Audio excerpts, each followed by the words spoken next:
Since you're on Instagram, did you see the thing where it was it's like a trend and people are mixing balsamic vinegar and like soda water or Sprite? They're mixing that and they're saying it tastes like Coke. I mean, it doesn't sound that far off. Balsamic is basically like a syrup. Would you try that? I would try it, sure. Would you do it right now? Have you ever tried balsamic syrup on like an olive oil ice cream? Because that's baller. I've never had olive oil ice cream. Wait, olive oil ice cream? Yeah, well, olive oil gelato. Learn this from William Sonoma.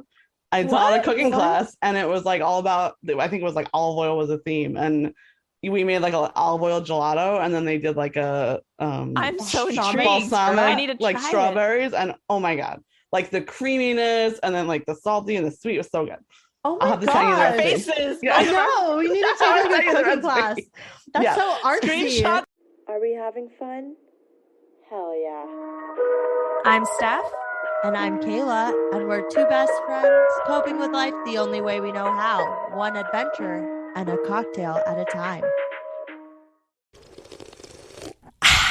Today I'm drinking June Shine hard kombucha. So I drank these a couple years ago, and they only had, I want to say, like 2 flavors at that point, but now they came out with a new one, and it's called Mango Daydream. So it's mango, pineapple, chili, and green tea flavors. Ooh. And let me taste test. Hold on. Yeah, taste it for me. Solid 9 out of 10. Sour, but free. I'm drinking sour too. I'm doing a good old Leinenkugel summer shandy because I keep going back and forth past the brewery. I actually ended up with this one because I was doing this sports show down there. So they were, Wait, down where? Where's the brewery? Oh, it's in actually Chippewa Falls.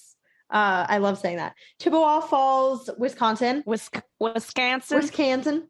I got a mansion up in Wisconsin. Okay. Anyway, a little T-Pain for you. T-Pain. So they gave me this beer on my way out from work. So finally. Oh, they just handed it to you? Yeah. It was kind of like, working for us. Here's a complimentary road soda. Exactly. They do it different down there. I have to say down there because Wisconsin is south of me. To me, I'm like, that's north as fuck. What do you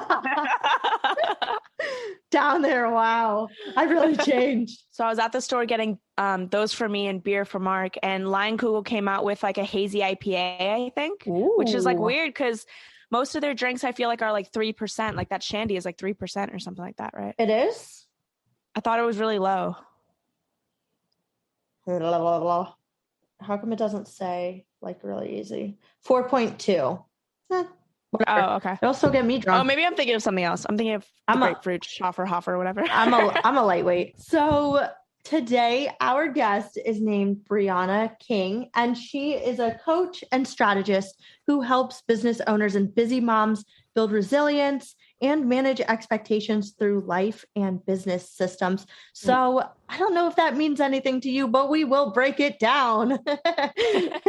So welcome to the show, Brianna. And I'm just so excited because we had a coach and a consultant, a duo a couple weeks ago, and it totally just opened our eyes to like things that we want to bring to the audience. And I'm so excited to have you on the show, kind of breaking it down further, because there was so much we talked about that we couldn't talk about it all. So now we're using you to dive into more of it. Deep dive into some of these things we talked about. But I love that your approach and your mission is to build resilience and manage expectations, because I feel like a lot of our episodes, I didn't know we had such like a new mom like support system on our podcast, which is really cool. But I think this could be very useful to those new or existing listeners. And also, I want to read a little bit from your website because some things about Brianna. I mean, okay, so guys, I tell you, we're working on getting some strangers, but I did know Brianna from work settings in New York. So we already had a lot in common. Okay, so background story. We both worked at William Sonoma. And I worked under her. She was my wingman. I mean, my guiding, I don't know what to call it. I don't know. Whatever. It was a lot of fun. Mentor? I don't know. Yeah, I don't know. I We had didn't a lot know. of fun. I didn't know what I was doing half the time. I was just there Sure. looking at coffee machines while I was working, basically. And she would tell me and stay on track. Classic Kayla. Yeah. I had my priorities. She had and such like energy though. Like I had I'd be like, energy. okay, I'm closing with Kayla. We're gonna have a great night. Yes. Yes. I was just there for a good time. Okay.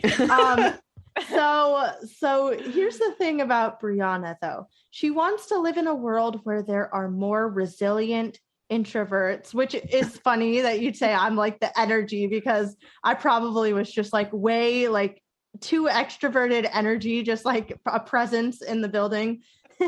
Have plenty of quiet time, which is very important. And people think about food as much as I do. Okay, Williams Sonoma, hello. Number one thing I remember is Brianna would make sure that there were just like the best aromas in the store at all times. I mean, that's kind of the job. Like I've worked at multiple Williams Sonomas in my time, and I could potentially go back. I just keep going back. It's always open. It's always open. It comes back around in your career sometimes. Because I remember I think I applied to like a Williams Sonoma or a Pottery Barn when I lived in California, and I'm moving back. So, Here I come. Here I come again. But the aromas, I mean, like obviously working in that setting, we bond over just like the best cooking. I would leave with a cookbook every shift. Oh, yeah. So she is perfect for the show because every week we joke about how this is now a food podcast. Yeah. And we are going to, Stephanie's going to be cooking up some meals for us. So we're planning some stuff. I just made another one. You'll see it posted. All right. Yes. I love I've it. been in the kitchen all day. So we love that. We love that. And when she's not in her deep into her coaching sessions, you can find her making some delicious and savoring the shit out of it. I love that. I can say that on my own podcast, usually while hanging out with her dog.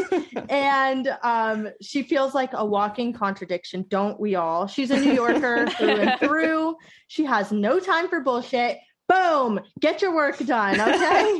But she's also very sensitive and feels things very deeply. And I love that because it's like I'm living in the Midwest now, and it's a very different vibe. Mm-hmm. And I try to explain that like there's nothing like a New Yorker, because it's so true. You would think that they're like the mean, like let's go. But like, it's really that they're just like, they know what they want to do. They get it done, and they're honest about things. They're not going to be passive aggressive. Yeah. They're just going to tell you how it is. So luckily she's found a team of people who can support her while she's in this process of empathizing with people and working with them, and also making sure that they get shit done. Okay. So welcome to the show, Brianna. I love that intro. Thank you. I like to be a little sweary, that's my real personality. So I have to let it out. That's a hell of an intro. Because the thing about our podcast, and we go back and forth off air, is like, we started this in like this, we had to like dial it back a little bit almost, because Stephanie was like, wait, I'm still in this corporate setting. I still need to have like professionalism. And I'm like, okay, yeah, you're right. But like, let's not totally lose ourselves. Like sometimes we just let loose a little bit. And we got to stay authentic. So that's what I say. It's so needed right now. So I think that's a good quality. Yeah, that's my take on it. But anyway, I don't know if you have a drink. We introduced some drinks. I have a drink, yeah. Okay, cool. What are you drinking? I have a Barefoot Spritzer. This is the Summer Red. My favorite is the Moscato. It's like a little peach on the label. Yeah, you cannot go wrong with the Moscato. They're like barely 6% alcohol, but they're so like easy. It's perfect. It's more than Kayla's. So we're good. Yes, exactly. Yeah, so I know. Mine's 4.2. Kayla's like 4%, so we're good. What do you guys have? I have a Leinenkugel Summer Shandy. So this is kind of local to this. Yeah, it's local to my area. So it's weird to say that, but I'm like all the way, I feel like I'm in Canada. Down south. Yeah, down south under Minnesota. And then Stephanie's drinking. And I have hard kombucha. Ooh, interesting. I'm really on that train. It's so much better for my stomach. All right. I realize, yes. Beer just like fills me up. This is like Correct. I have to try it. Easy going. I like Cool. that. So today we really want to talk about imposter syndrome because we heard about it on the episode with this podcasting group that is a coach and consultant duo. And we didn't really touch on it, but it was something that was lingering in the back of my head after the episode. And Stephanie even had to like look it up and she was like, oh, wait, this applies to me. Everybody on our social media, maybe it, comes up in the algorithm or whatever, but everybody around our age, which is kind of our demographic, is experiencing this thing that is referred to as imposter syndrome. So could you kind of go into what that is real quick? Yeah, definitely. And I love the episode with the coaches and consultant. I was like, oh yay, more coaching. So yeah, I feel like this is like a continuation of that. So yeah, it's often called imposter syndrome, but it's actually technically a complex imposter complex, because it's not a clinical diagnosis, not in DSM-5 or 6 from what I hear. So it's like not diagnosable by a mental health professional. Right. So it's like, but it's a thing we all know. And right. And there's a lot of different terms that people use, but it's basically high achieving women feeling like they're not good enough and that any success they've had was a fluke. And it's like, it's I really raised my hand insidious. for those of you that can't see me. It's really like a lot of areas too. So it's really interesting because I've been listening to you guys and I think I'm like 10 years older than you. And when I started working with coaches, I was like 27, 28. And so I'm like, oh my God, like I was in that headspace and it was all about like work and I wasn't productive enough. And I wasn't, this person said this thing about my work and I just like lost my mind. Right. I was like, I have that. How did I make that mistake? Right. Like, and I was like deep in that perfectionism. Like I have to do it perfect. So there'll be no criticism. Right. I have to do it first, quickly. I have to get it done this way. So I really have struggled with that. But what's interesting is that now you had reached out to me about this and, I'm feeling actually in my business. So I've felt it as a mom, as a new mom. Yeah. I still feel like it. He just turned 7. I still like talk to my therapist about this. I'm like, I don't know how to do this. And she's like, okay, really?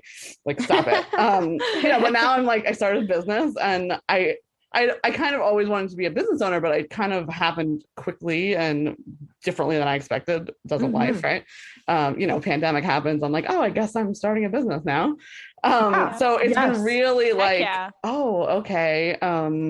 And like I thought like, oh, I thought I would have like a product business. And so having a service business where you are selling yourself has been really like the struggle for me because I do have to put myself out there and I do have to get vulnerable, right? But like how much is too much and how do I pull it back, right? How do I not be super sensitive or how do I build in these things to kind of regroup afterwards, after I've kind of shared something. And oftentimes I get great feedback, right? Like people are looking for that. That's what I was looking for when I looked for a coach, right? So it's like a practice of like, okay, putting your foot in, taking your foot back out, right? It's been a lot of that in a lot of areas of my life. I have a lot of experience with that.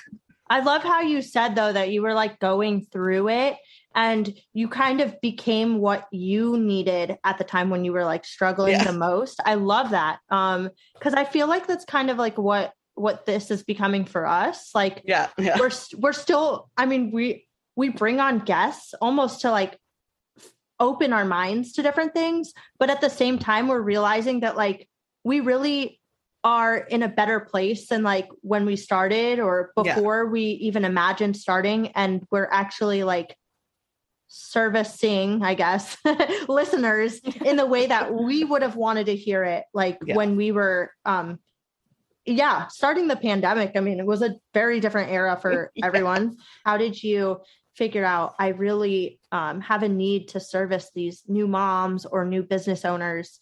How did that start for you? Yeah. So I think, when I was working with coaches, like 9-10 years ago, I was trying to get pregnant and I was like, realized that like everything was not working in my life.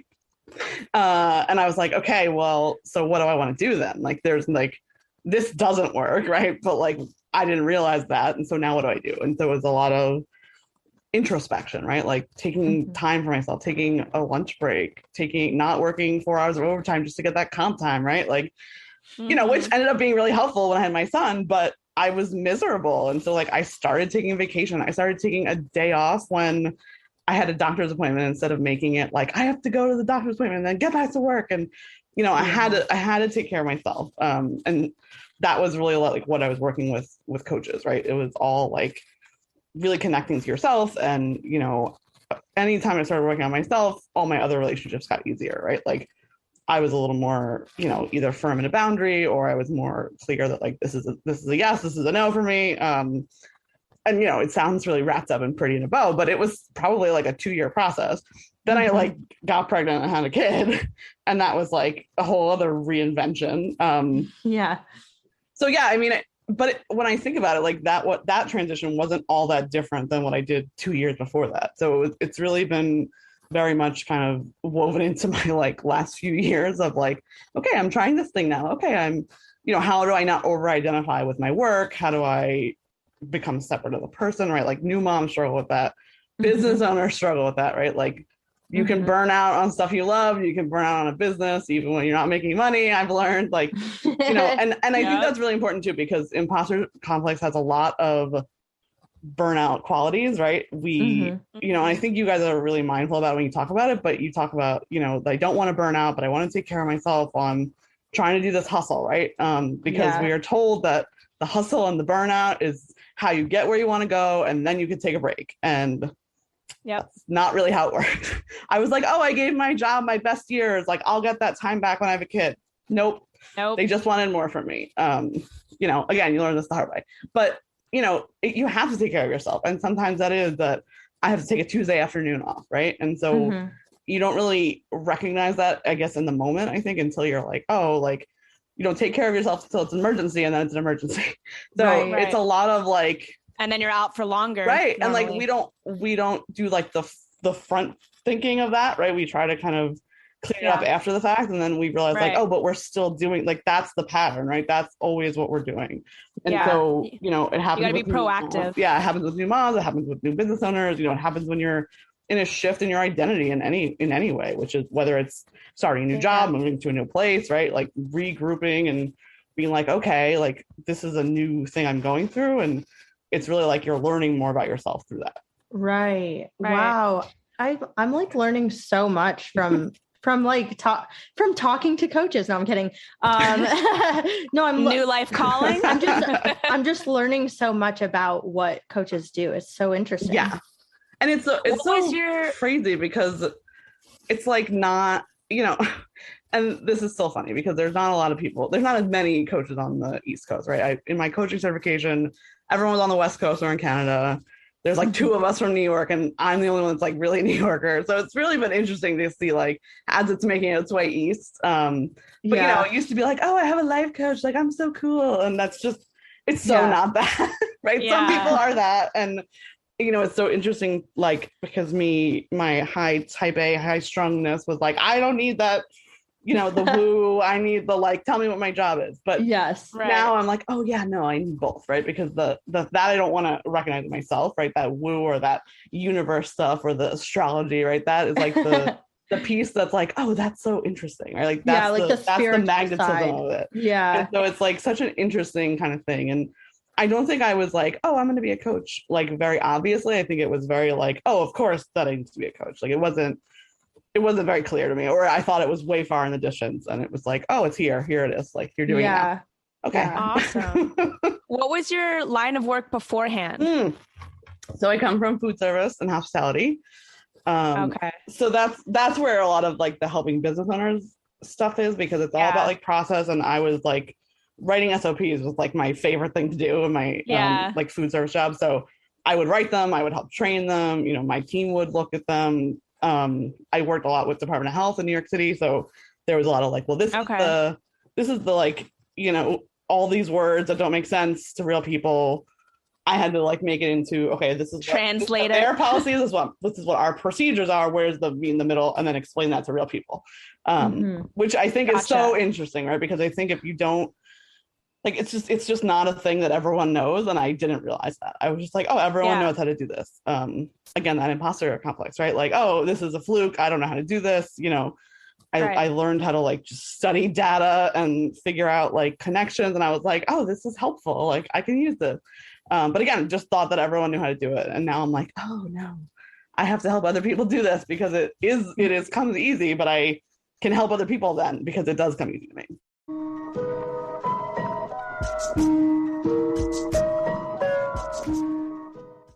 Yeah. Right.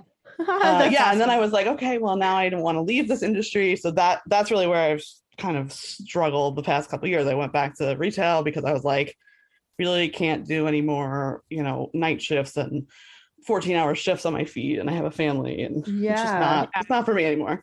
But the getting out of that, you know, they always say like, get a bridge job when you're gonna start a business, and I'm like, okay, well, what is it? Like, don't know what it is. So I was like, oh, I thought retail might be it. And I was like, okay, no, I don't want that. And I don't think I knew how introverted I was when I went back to retail. Like, I knew I was an introvert, but I'm like, oh no, I don't want to talk to those people. I'm not doing that. I just get in like a few hours. I can't talk to these people. It probably helped you get like personable though, because being a coach, you have to obviously like relate to people. Like, it was crazy because I could like switch it on. Like, it wasn't like it was fake. Like, I don't know. It's so hard to explain. Yeah. No, now that I'm like aware of it, like, because I mean, the last time I worked at Williams-Sonoma, I think I was like 24. I think we got married when I was 24, and then I left. So, you know, I was like fresh out of college. I had all this energy, you know, and now I like coming back around, I was like, oh no, this is totally different now. I'm too old for this shit. Yeah, but it was just so, I don't know. It's such a weird thing because I could sit there and talk about a product for 24 minutes, right? But it didn't feel like a lot of energy, right? But like, then I would be like, oh, well, maybe this is fine, right? So I'd go back and forth, but then I'd be like, no, there's that nagging feeling of like, I don't want to talk to people. Yeah. You know, and that, or I want to talk to them in my home, right there. That's really I don't want to keep going out places to talk to people. I want to talk on my computer. Right. Which is a thing. Who knew?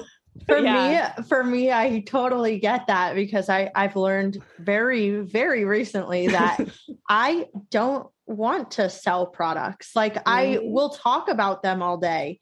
I will look pretty next to them, but I don't model. I don't want the sales. Like, the incentives are great when I'm in it. Oh yeah, like I'll push, but like when I'm out, I'm like, I don't want to do this. I don't want to do this.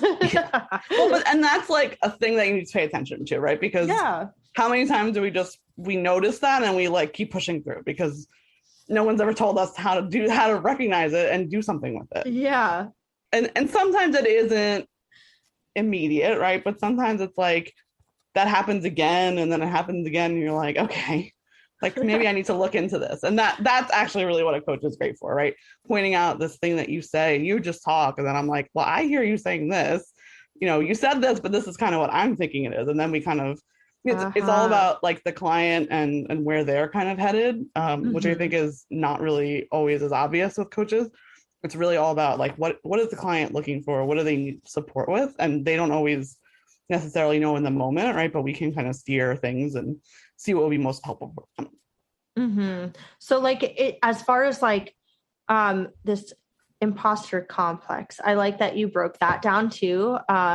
Like, it's not a psychology syndrome. Diagnosis, but more of like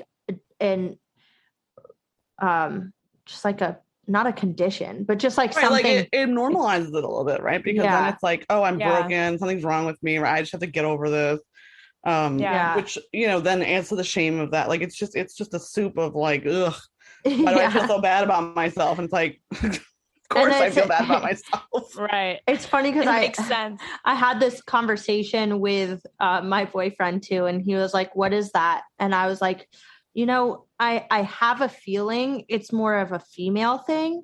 And then I explained to him my understanding of it, and he was like, I've never experienced that before. I was like, I'm pretty sure this is a lady thing. I was like, you're so inherently full of shame and guilt. Like, you know. Well, but that's the other thing, right? It's conditioned. Like, you know, it's like we watch these things play out, and I'm like, oh, I totally understand why this is hard, right? Because then that brings in that compassion piece, and you're not beating yourself up as much about it, which if you continue to beat yourself up, you're in the cycle again. Like it's all like, but everything we in the work world, right, and in life, right, it's all set up to be that way. And then we have conditions that reinforce it. And so, it's all about that like unlearning and oh, like what do I actually want? Not what do I think I want? What do my parents tell me was the right choice, right? Well, I thought that working hard was my key to everything, and it's not, right? Like you guys talk about it a lot, right? Like there's working hard. If I don't have a breakdown by Friday, it's not a good week. You'll get there. I know it's a quarter life crisis. It like takes over, like it really takes over like your, I don't even know how to call everything, like every aspect. Like, and you're like so in it, right? Like everything. You can't even, you're like in a loop, and then you can't, like you have to like step out of it, and that's why talking to a coach is so helpful, right? Because when you're venting to a friend, like that's, there's a few things there, right? Like A, they may know your history. B, they maybe are feeling that themselves, right? But with a coach, you really are, it's someone probably you don't know, and so you have that kind of neutral party to kind of be like, well, what's that about? Right? Like, why do you think that's a thing? Right. And it really challenges you to be like, oh, I thought that was just like, I just have believed that that's truth because that's what my mind said. And like when I heard that you could choose how you want to feel, or you could choose not to do something, I was like, no way. And then I started doing it, and I was like, like I stopped like being the go-to, or like I wouldn't be the first to respond to that email for help, and I was like, it does work. Like I was just like, my mind was blown. Like I was like, no, this is totally like you just do what you're supposed to do, and things like happen. And I was like, there's no way that's true, and it 100% is. Like we really do, have control. We don't even realize it half the time. Yeah. So you kind of like talked about it a little bit, but like if somebody's experiencing that, like they're just stuck in the cycle, but they know they want to get out. How do you break it? Yeah. How do you like navigate them through that? You kind of like talked about it a little bit, but like, and it's probably different for every person, right? Like what works for one might be different for somebody else. Yeah, but what are some ways that you can get out of that? So generally, there's in the coaching world, there's like the person on imposter complex is a coach named Tanya Geisler, and I can share her info with you guys afterwards, put in this in your show notes. But she is like the person that talks about imposter complex. Everyone refers to her, and she has this talk. I think I heard it like through another coach's program. She was like the speaker for that month, and she has a blog post. She has all this stuff. It's 12 lies the imposter complex tells you, and the one truth. I'm not going to spoil it, but the 12 ways are really like, a lot of them are community, right? A lot of them are getting out of your head or doing something different, right? Because if you're always in the same place or the same psyche, right, you're always going to have that stuff. So it's all about, can you switch this thought on its head? And, a lot of it is like, what if that was, you feel like, what if that person's judging you? Like, what if they're like inspired by you, right? Like switching it from this to that, and again, it sounds really simple, but it's not like in life, right? Not when you're in it, simple, right? And, but it's like once you start kind of questioning that or even considering it a different way, like you kind of open up the floodgates, and then you start seeing possibility, right? You start seeing like, oh, that person did that thing, and maybe that could be for me, or, it's just like you're entertaining a possibility, and that's like the start of a conversation with yourself, or, oh, this is something to kind of look into. So you kind of like help them figure out what exactly like that repeating thought is in the back of their mind, and then how to like flip it.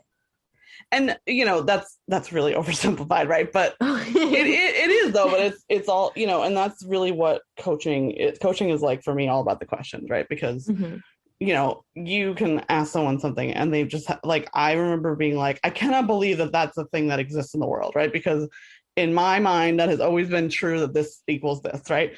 And so it's like, what? Like it's like when you start learning about other cultures, right? You start learning about like. I remember being in this like crazy like work situation and being like, I got to take a vacation. And we went down to New Orleans, and I was like, this is like so what I needed. Like it's just like a different way of life. Like, hi y'all. And like just, it was just so different, right? They were like, oh, check out this like, swamp over here. And I was like, cool. Like, It's different. Like, let me see. Yeah, we're from that. That's why we're swamp that's people. why I went. That's why I went to Shrek. New York. Yeah. That's Like, why I let me went to go, Minnesota.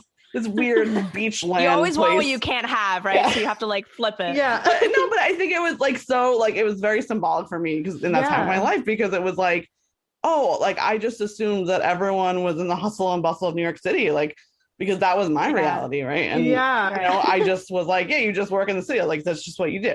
Yeah. And and all my friends out here were like, that's not really what we do. Yeah. But okay. Yeah. All teachers. That's a very specific person that can do that. Yes, and it makes so much sense to me when people are like, yeah, I moved to the West Coast after that because I was done with it, right? Like it, and I see, I know so many people who are still there who are just like, no. Or like COVID, right? COVID brought out all this stuff. It was like, none of this is working anymore. Yeah. Like, let's retool this. And that's the thing, like we can always do that, right? The imposter complex will tell us like, we're too old, we can't do this, we can't do that, right? And it's like, no, there are always examples of people, changing their lives, right? You can decide today that things are different. And no, it won't always be an easy uphill, downhill battle, but it will be something that's like, oh, like once you start that questioning and kind of getting in there, it's like there's so much possibility from that. Yeah. And then you kind of have those people, whether they're good friends or, mentors or older people, right, who can be like, oh, maybe you're in this place. Like I've been there before. And the thing with coaches is that we're not going to give advice, which I think a lot of people think we do. There are definitely ways to tie in like, well, this is how this worked for me.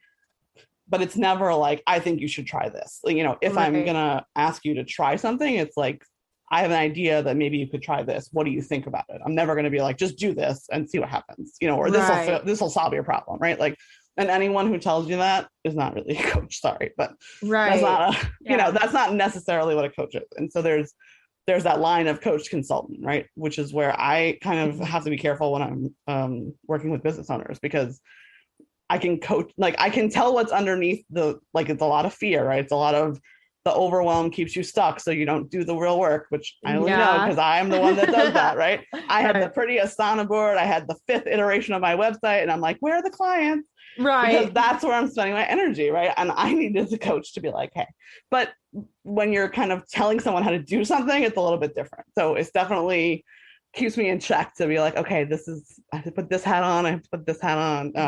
But the big thing about coaching is that it's all about the client and should be checking in with the client, making sure it's not like just giving advice. It's not just telling them something.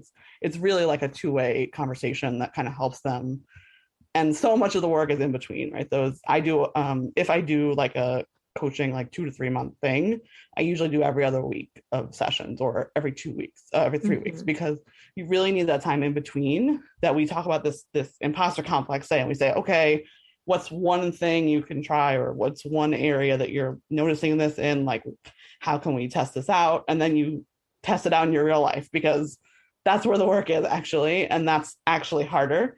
We can sit and we can read that book until the cows come home, and then we don't do the exercise in the book. And we're like, why didn't I learn anything? Right. Because it's all about the actual doing, right? So we take that into our real life, because there's always something that we can get from either the book or the coaching session, right? And then we kind of apply it in real life, and we're like, oh, I thought it was going to go this way, or, oh, I actually wasn't prepared to do this. What would I do differently this time, right? Yeah.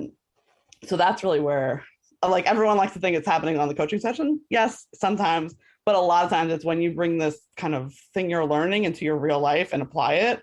That's where like the actual growth is happening, which is all about, that's why coaching is all about like celebrating, and you did that thing, you didn't even think you could do it. Right. But it's like, it comes full circle. So when you started your coaching business, how did you like gain your client following? Like, was it word of mouth? Did you? Yeah. So, we actually, for our certification, we needed to coach each other. So we needed we did coach each other. We had 60 hours we had to get.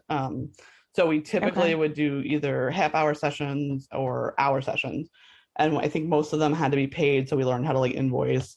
But yeah, it was a lot of like, everybody would just help each other out. I had a few friends that I was like, hey, I have to do a few free sessions if you're interested. A lot of people job searching. This is even before the pandemic kind of really was up and running. But yeah, it's a lot of word of mouth. I've been doing a lot of like networking events now that I'm kind of like trying to own the business coach thing. I'm trying to kind of pivot that, because that kind of came from meeting a lot of business owners. And I would say most of them are product based, and some of them are food service product based. So I kind of feel like that's a thing I'm pretty okay with. Right. That's your niche. Yeah. While also being like, I don't know if I really want to. I said I wanted to get out of food service, but if it's all about a small women-owned business, I'm down. I've decided that's cool. No men, sorry, no corporate, sorry.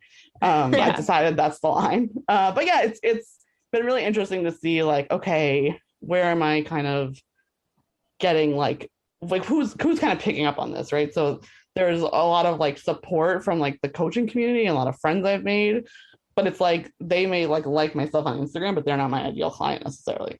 And so that's really been for me like, okay, the more, that's pretty typical marketing advice, like get clear on your ideal client. But I feel like I've been doing that since May of 2020 with our like marketing month. So, it seems like a really simple thing, but it's like the more narrow I'm getting down, I'm like, okay, now I have to find out like, where does that client hang out? Like these ones hang out on LinkedIn, these ones hang out on Instagram. Like where do I need to be? Right.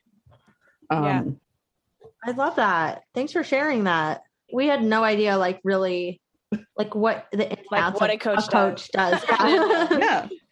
Well, and I have to say, like when I found like coaches, this is, back as I was in my crazy working years, and they totally got me because they knew what I wanted. They're like, oh, 10 ways to be more productive. And I was like, yes, let's do it. Okay. Yeah. And then it was like, okay. It was the lure. So are you taking care of yourself? Like, oh, you're not productive because you're really stressed out, aren't you? And I was like, really? Like totally call me out. Right. But because of what we think we want sometimes is not what we want.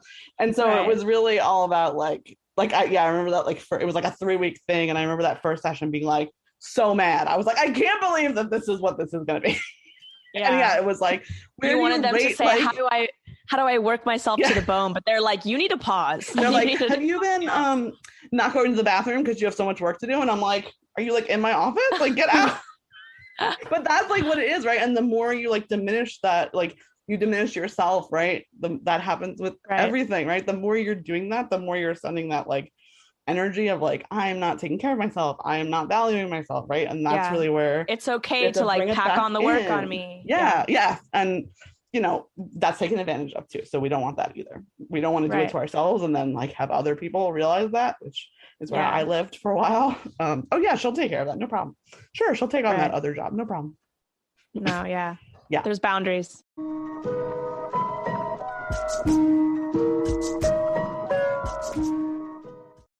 Sometimes like you go to somebody, as like, I need your support, but I don't necessarily want your advice. I just want like a shoulder to cry on, basically. What is something that, I mean, not that you're telling them what to do, because that's not what you do, but what is like suggestion? Yeah. What is like a suggestion towards like somebody who is the support system for them, like the significant other or like the family member or the best friend or something like that. Somebody who is like that shoulder to lean on, but like what's something that they could do to like support and not kind of like overstep what the person's looking for when they need help. Yeah. I mean, and so a lot of this comes down to communication. And I just would be blown away that like you could just like start a conversation some way and you could like impact how it happened. Again, one of those things that like blew my mind. Right. And I recognize this like in a professional setting, right? Like in training, and I was in all of this like food safety stuff. Like I realized like, okay, I have to preface this a certain way and people will understand it. But we can do that in our relationships and our our communication is better. Our relationships are better. So, it could just be as easy as saying like, hey, I'm feeling this way about something. I'd love to just talk about it for a second. And I don't really want to try to figure out an answer, or I'm not looking for a solution. I just really need to vent. But being clear about what you're asking for, because, especially like a lot of men are like putting that fix it hat on. Right. And sometimes we don't realize we just want to be like, this sucked today and I just want to like vent about it and it's going to be fine. Right. Yeah. And then there's also, there's a lot of like, there's like a meme on Instagram. I think it's all about like, if someone starts like kind of venting or just comes home and is like angry, right. You can kind of say like, hey, do you just want to let this out, or are we trying to find a solution? Like, what are we looking for here? Right. Just because then it's like, I know what I'm kind of how I'm supporting you. Maybe you just need to yell, and like, then we'll have a drink and it'll be good, right? Like, we'll have a nice warm dinner and we'll feel good. But if we don't know this, right, we just really like believe that the other person can read our minds, and not a thing. That's a problem. Yeah. It's a thing in our house. My husband's always like, what are you thinking? I'm like, I don't think you want to know. He's like, no, I'm so confused. And I'm like, no, I promise you don't want to know. I think that's like a man to woman type of thing. In like, our minds, I'm like, how do you not know what I'm trying to say? And they want to help. They really do. And they don't realize like they do. How it's just like the thought process is so different. Thought process is so different than theirs that I think that they would just be like, what are you saying? Yeah, they're like, I like the fix it hat. Like, they want to do it. But they need somebody to like give them the direction. Right, like, and women, like I feel like can read between the lines. It's like, and it's just so interesting to me that like we can just like ask for that. Like the whole like ask for what you need thing is crazy to me. Like, first of all, I have to figure out what the thing is to ask for, but like, I can just ask for it. Like, what? That's a thing. Like, what? Yeah. So it's a lot of like, and sometimes that requires like some kind of prep on your end. Like, if you need, like, sometimes it takes a little while to realize like, oh, I'm having a really hard time here, or I could use some support, right? Sometimes we don't realize till we're like having the meltdown, that it's a problem. Not that I know anything about that. Not the crying on the subway. No idea about that. Like, oh, this thing is totally stressing me out. Didn't realize. But again, I worked through it, right? I overworked myself so I wouldn't feel that. So, it all comes back. But yeah, it's all about like, if you can, know what you're looking for, then you can ask for what you're looking for. But if you're in that place of like not even being able to access that, like, that's where the introspection is helpful. That's where the, probing questions of a coach might help, because, we don't even know what we're looking for half the time. And I think we also feel this, like, if I say this thing, like the whole bubble bursts, right? Like everything is going to come out and I'm never going to stop crying, right? That is often the fear, or that's what I felt often. Like, I can't say this thing because then all this happens, right? All this stuff comes out. And it's like, yes, but can we just look at it as one conversation or one thing, one person I'm talking to? I don't have to have all the other stuff figured out, right? I just have to be, kind of aware of what's going on, be present in that moment with that person. Mm-hmm. Yeah. Which is, again, easier said than done. Still, to this day. It's a learning curve. Yeah, always. Before we plug your business and you and social media, blah, blah, blah, we have to know, we've been asking our guests, and it's been really fun for us to hear, what is you're going to love this. What is your favorite food in your area, which I imagine is Long Island, right? Yes. Okay, so perfect. We love that. Name one favorite restaurant you have in your area, and also one that you've found in your travels, because you said you've loved traveling and getting a new perspective on things that way. All right, I gotta narrow it down. So there's this, I don't know if you guys know Port Jeff, so that's on the North Shore. It's where the ferry leaves out of to go up to Connecticut. And it's this like hole in the wall place. It's got like outdoor seating, but it's like really like, you got the plastic desk. Yes, right on the water. So it's called the Steam Room. And I always joke, like, if we don't go there like Memorial Day weekend or after, like, the summer hasn't started. Right. And even after we moved, like, we're like half an hour away now. I'm like, I still feel like I need to go there. Like, and I don't like, I sometimes get fish, but I usually get like chicken fingers. I'm not like a lobster person. But like, you got to sit on there. You got to have like your little plastic little, red little plastic dinner thing, and you got to have your little fresh soda. And then I'm like, okay, summer's here. So it's not particularly good food, but just it's like really like an outdoor, it's like a summer outdoor thing. Like it's almost like a diner type of like American food on the water type of place. And it's like a lot of other people will get like lobster or clams, and have them get the bisque, but I'm just like a chicken nuggets in the basket kind of girl. Oh, always. But it's so like it's just like Classic. that outside, like it's kind of a little bit that like salty air, and it's like usually sunset. It's just the perfect time of day to be there. Oh, nice. So that would say that's local. Who wants to fund our trip? We need to take a trip back. No driving this time. No driving. Oh my gosh, Stephanie and I will get into we're much gonna. trouble. I want to do that drive, but I want to do it out west. You got to do a PCH there.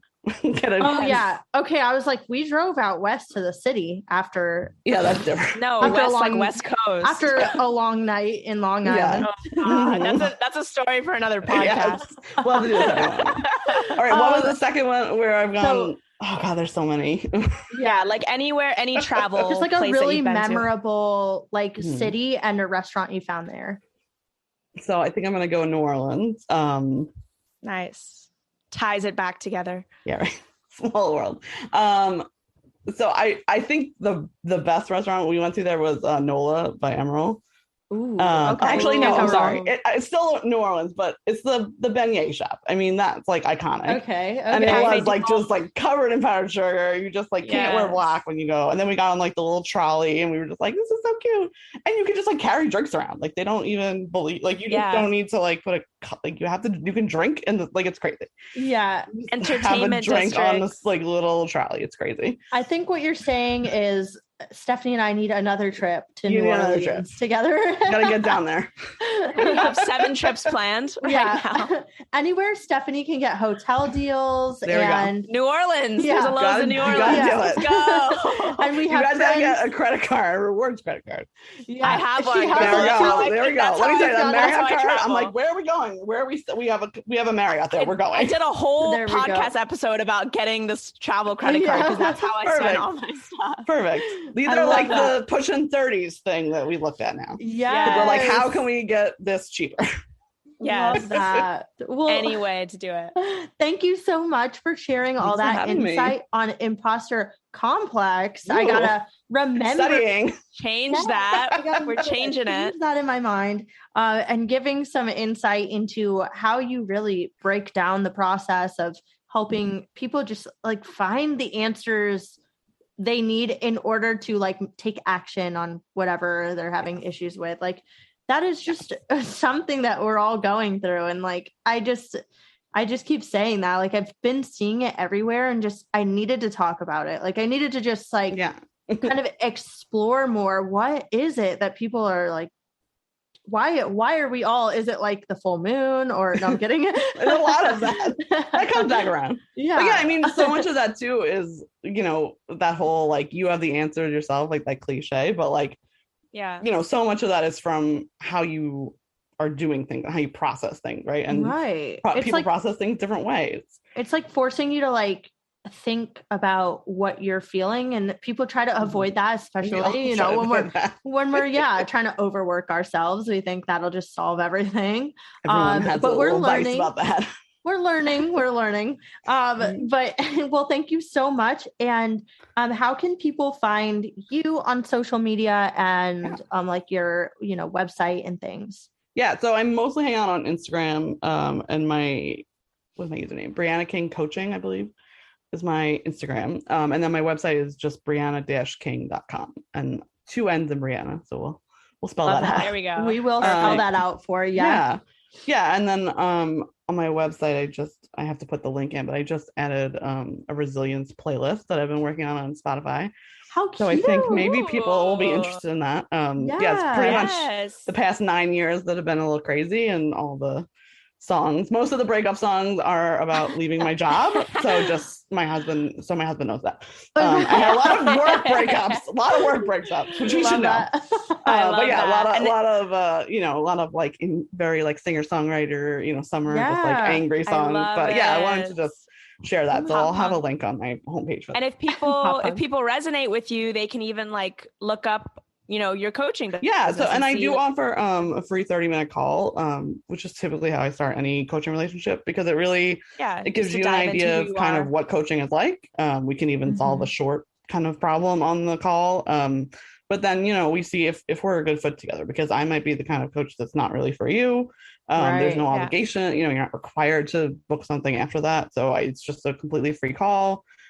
which is a great way to kind of start the process. And then you can sign up for my once in a while newsletter.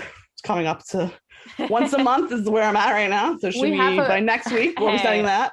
We have a couple newsletter people. No joke. Oh my God. If you need help, like a full-time job. Yeah. I know where to go now. If you need help, that's Kayla. Hello. I'm doing go back and forth now. We need to have a partnership here. Yeah. The thing is, I need Stephanie to source out the clients because I'm like the content person really. And like, I'm the one that would spend what too much time. What did you say today? I'm the muse and you're the person that like is behind the scenes. Yeah. I'm like, I know all the technical stuff and I just need to, I'm like her consultant. I'm like, just do this. Like, I know this is what you want to do. And she'll be like, add this calendar to here. I'm like, how do I do that? Yeah, what does that mean? I'm not the person just do it. to do all that behind the scenes. Yeah. I'm the face. I don't know what to do. Oh my God, you're the face. You're the muse. You're the yes, she's my muse. So we will put your contact info in the show notes in case people are excited to look you up. And I need to see about this Spotify playlist. That's kind of like a thing we talked about last week because we had a singer-songwriter on the show. Ooh. And we talked a little bit about like playlists and how just powerful they are. I mean, for everybody, like for people in the music industry and for people that are just like trying to connect with like-minded people. So I'm sure we'll have people interested in that, but thank you so much. And we will catch you all in the next episode of Are We Having Fun? And we're going to keep this train rolling with the guests because are you having fun? I'm having so much fun with my little heck yeah. All right. Second spritzer I'm on, okay? This is 10%. I keep getting on my nose. That's why I keep wiping my nose. Maybe that means you're getting a little drunk. That's the point of it. There you go. I was like, I have to have a drink for tonight. Yes. And there's no limes in my house. I was like, I gotta have my rum and Coke, and there's no limes. And I'm like, well, I can't do it. That's a classic. Can't do it. I was like, I have to reschedule the podcast. I was like, I know that the rule is you have to have a drink. Yes, that's so funny. That's the one rule. That's the only rule that we have. There you go. Did you see the since you're on Instagram, did you see the thing where it was it's like a trend and people are mixing balsamic vinegar and like soda water or Sprite. They're mixing that and they're saying it tastes like Coke or something. I don't know. I mean, it doesn't sound that far off. Balsamic is basically like a syrup. Would you try that? I would try it, sure. Would you do it right now? Have you ever tried balsamic syrup on like an olive oil ice cream? Because that's baller. I've never had olive oil ice cream. Olive oil ice cream? Yeah, olive oil gelato. Learned this from William Sonoma.